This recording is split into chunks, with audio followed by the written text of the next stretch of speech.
a time for women to come forward and be who they are. And many women fill roles in their whole lives. They're having to be mothers or wives or sisters or caregivers or whatever it is. And work, they work too, so they have a job title too. So the lovely part about this time in our lives is we get to fully, come to be who we are at our core. And so oftentimes that is way more audacious than we've ever been in our lives. So it's a happy time.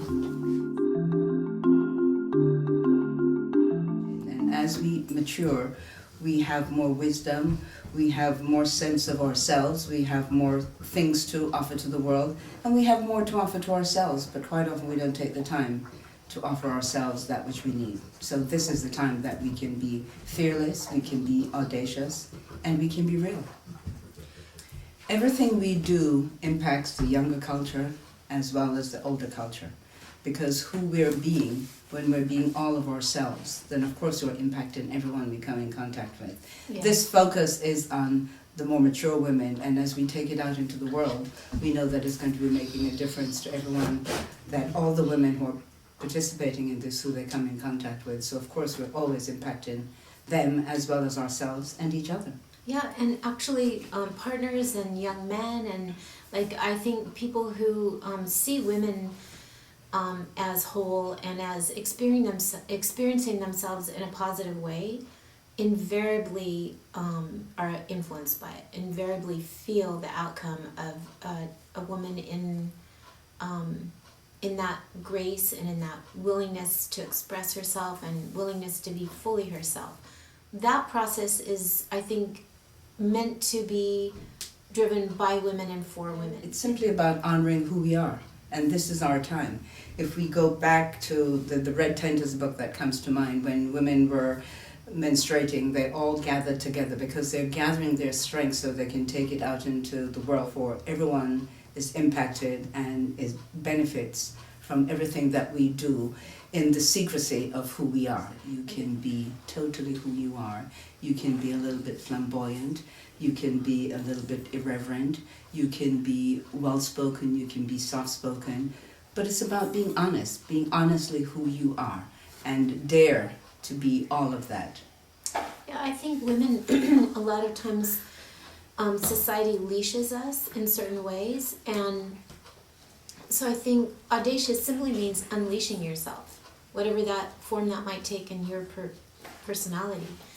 We try to fit into roles all our lives and fit into things, and I think audacious at this time of our lives really just means shedding all the trappings that have been society's placed on us and really letting ourselves be authentic.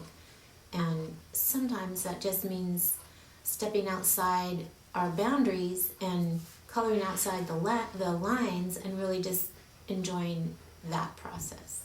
I love that, Kate. It's stepping outside of the damn box. Yeah, because we're always confined, or yeah. Not always, sometimes Yeah. we're confined, so it's... Yeah, we're leashed. We have these little leashes in all directions, and it's just taking them off and being who you are.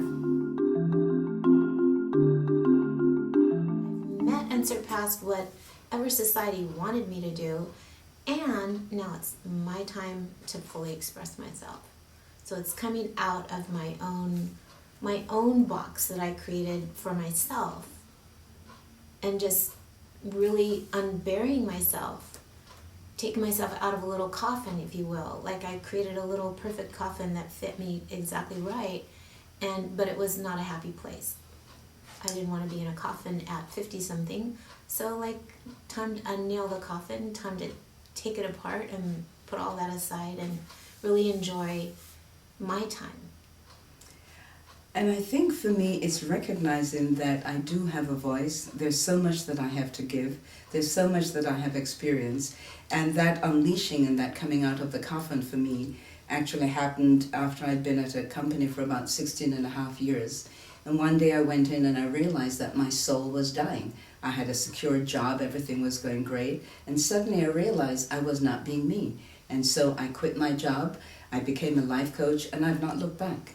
And I can share those experiences because the experiences that I've had they're still part of me, and they still expand as I share who I am with the world. So, yeah, I'm feeling pretty darn audacious. You know, when you're settled in who you are, when you're sure about who you are, then the gifts you give are so much more meaningful. They're so much deeper.